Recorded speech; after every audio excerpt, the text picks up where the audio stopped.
Welcome back into another episode of Hefe's Cabin. And if you haven't already, make sure you hit that subscribe button down below. But let's go ahead and get right into today's episode. We're going to do some Sunday review from all these Sunday games. I'll hit you guys with my Monday preview action. For Monday night football games, we got two of them.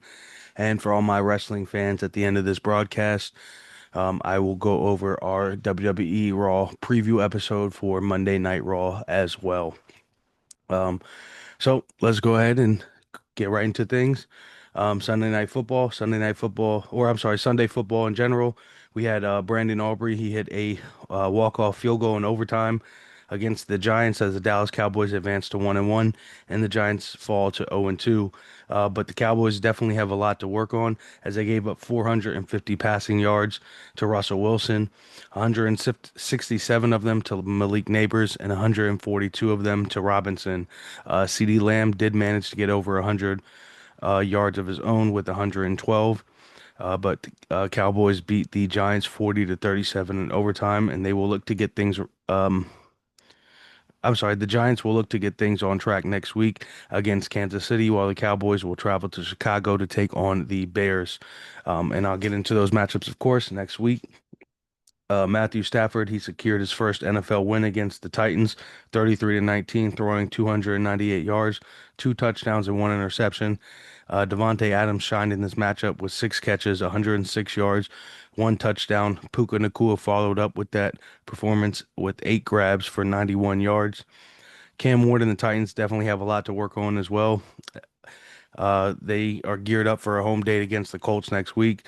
And the Colts this year are definitely looking like a tough task with Daniel Jones at the helm.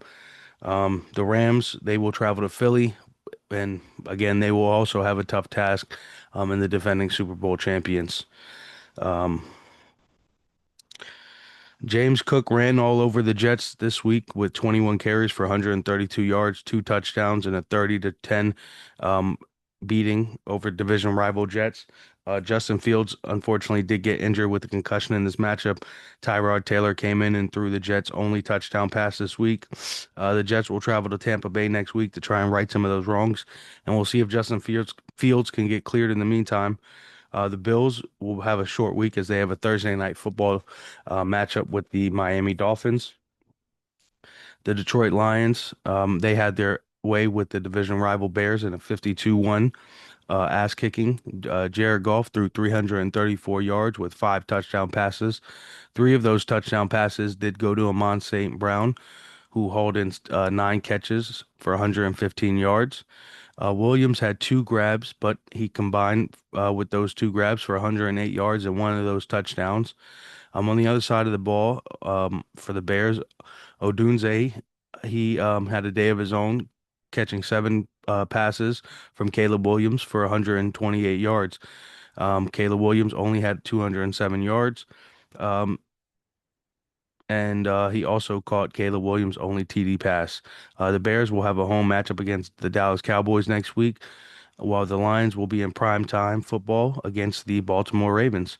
So that will definitely be a great matchup on Monday Night Football to look forward to.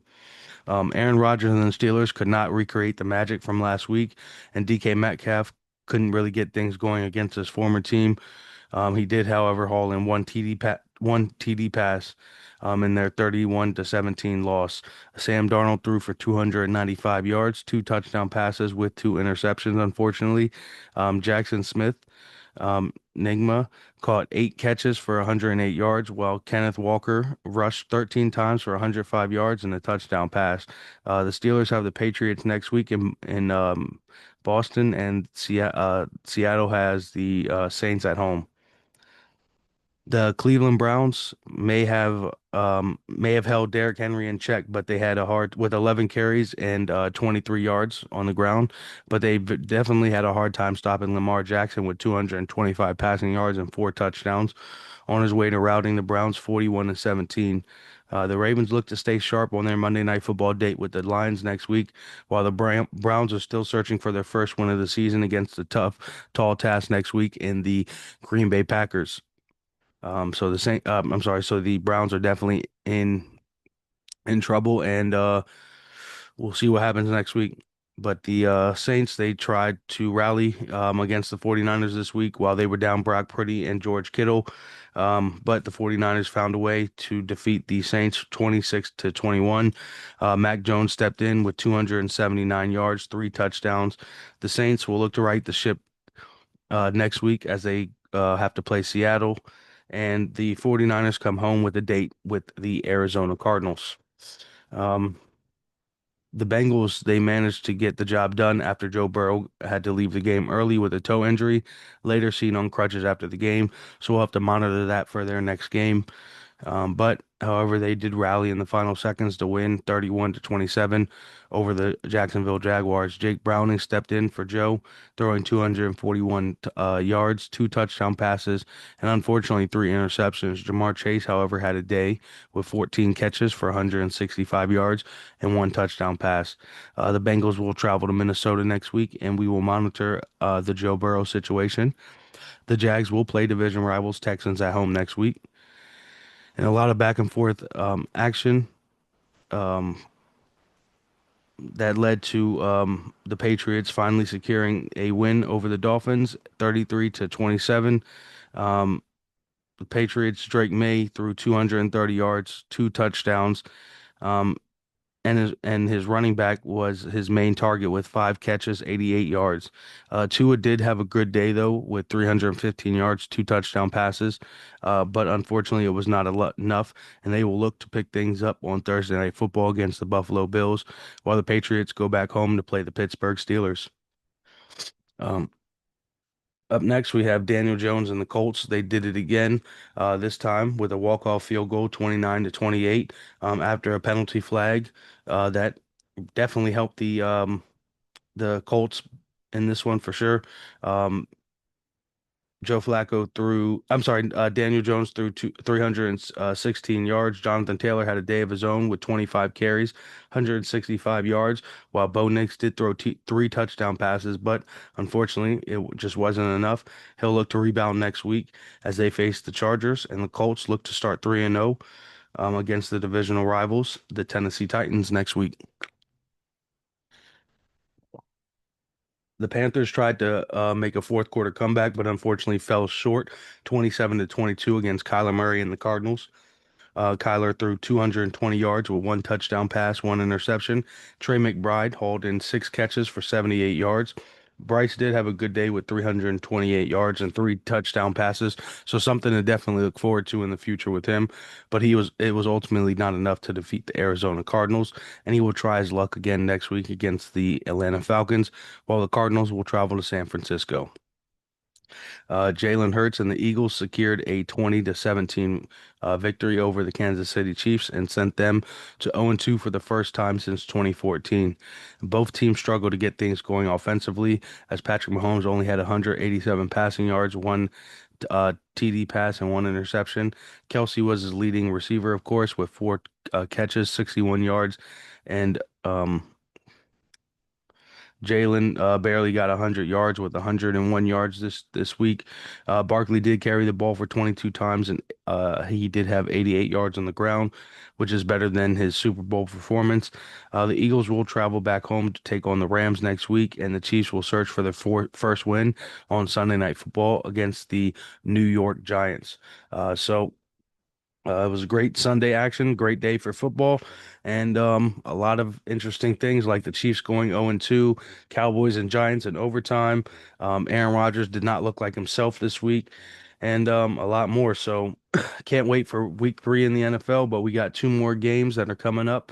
And those games we got are on Monday night. So let's go ahead and get right into those games. Monday Night Football up first. We have a 7 o'clock game here. The Bucks 1-0 traveling to the Houston Texans 0-1.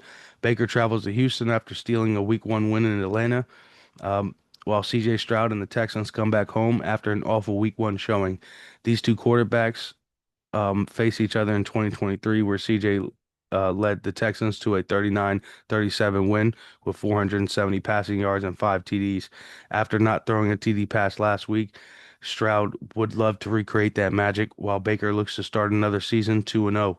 My best bet for this matchup is Mike Evans over his 67.5 receiving yards. As far as a winner in this game, I have the Houston Texans winning this game. They are at home, and I believe that they should be able. I believe Nico Collins should be able to get things going, but Baker will not go out without a fight. So my biggest bet for this matchup, honestly, would be to look at the over in this matchup. I believe a lot of points will be scored. In the final matchup for Monday night, as we do have two games this week, and we do get a little lucky. 10 o'clock game, we will have the 1-0 Chargers versus the 1-0 Raiders. Fresh off a win in Brazil, the Chargers travel to Vegas to take on the Raiders, who took down the Patriots last week for, like I told you guys, Tom Brady. Justin Herbert has a 6-3 record versus the Raiders, while Geno Smith has a 1-1 record versus the Chargers. Geno's lone win, though, however, in that 1-1 came against Justin Herbert back in 2022 when he was with the Seattle Seahawks. Justin Herbert, however, swept the Raiders last season. My best bet in this matchup is doubling back from last week with Dante Thornton Jr. over his 27.5 receiving yards. As far as a winner in this matchup, it's definitely going to be hard to pick somebody, but I'm going to have to go with Justin Herbert just his experience alone. I believe that he will be able to get the job done when the lights are bright.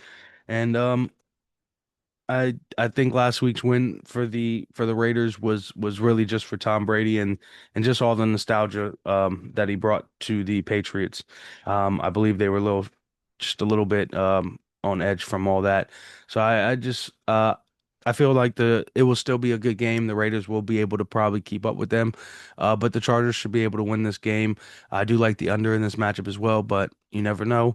But I'm going to go with the Chargers to win this matchup, and I'm doubling down on Dante Thornton Jr.'s best bets. So that's how I feel for Monday Night Football. Let me know how you guys feel in the comment section below. And I appreciate all you guys for stopping in. And I'm going to go ahead and get into some WWE stuff. So if you guys are tuning out, make sure you hit that subscribe button down below as I'll get into some Thursday Night Football later on this week and review Sunday night. Um, and for all my wrestling fans that moved all the way down to the end of this broadcast just for this episode or just for this part of the episode, welcome on in. I appreciate you guys for stopping by. Make sure you guys hit that subscribe button down below. And let's go ahead and get into some Monday Night Raw. On Monday Night Raw, we got a few things confirmed. We will have a match between Penta and Kofi Kingston. That will definitely be one hell of a match. We know Kofi Kingston is one of the best workers in WWE as well as Penta. So that'll definitely be a five-star matchup for sure. We also have Lyra Valkyria versus Roxanne Perez. Eventually in this feud, Bailey's going to be coming back and helping Lyra Valkyria in some taking down Roxanne and Raquel. Just not sure when. Maybe this week, maybe next week, maybe who knows. But it eventually happen. Um, I expect Roxanne to win with distraction from Raquel, of course, and beat down Lyra after this matchup. We also have CM Punk, AJ Lee set to face off with Seth Rollins and Becky Lynch. AJ Lee's return to the WWE is still bringing in numbers. It's huge, and we cannot wait for this matchup. Can't be more than excited for this matchup. And this is definitely going to be one for the ages. She has signed a multi-year deal in WWE, so she will be in the WWE for the long haul. And she is said to be coming after championships. So can't wait to see what's next for her after this. I'm sure she'll continue the feud with Becky Lynch, possibly even become Intercontinental Champion before she goes after one of the world titles. But can't wait for this matchup. Can't wait for this face-off. And we'll see who decides to strike first. My money is going to be on I'm gonna say. I'm gonna go with Becky trying to throw the first punch on Monday Night Raw. We'll see. We'll see how that goes. We also have John Cena set to appear, and I would not expect a surprise appearance from Brock Lesnar. As we know, he was on Friday Night SmackDown this week, and F5 R-Truth ripped his pants. And he is, however, though he is set to face John Cena this Saturday at WrestlePalooza, so I highly expect Brock Lesnar to be in the house for this episode of Monday Night Raw. But can't wait to hear what John Cena has to say. Raw is also starting 1 hour early this week on Netflix, so make sure to check that out, 7 o'clock. That is mainly, in my opinion, due to the Monday Night Football having two games starting at 7 o'clock. But nonetheless, uh, It'll be great. I'm sure we will either be kicking Monday Night Raw off with either John Cena or CM Punk, one of the two. But nonetheless, like I said, make sure you guys tap in. I'll hit you guys with a review of this Monday Night Raw, a review of the Monday Night Football game, Sunday Night Football, and a preview for Thursday Night Football later on this week. So make sure you guys hit that subscribe button down below. I appreciate you guys for stopping by in the cabin. And until next time, I'll see y'all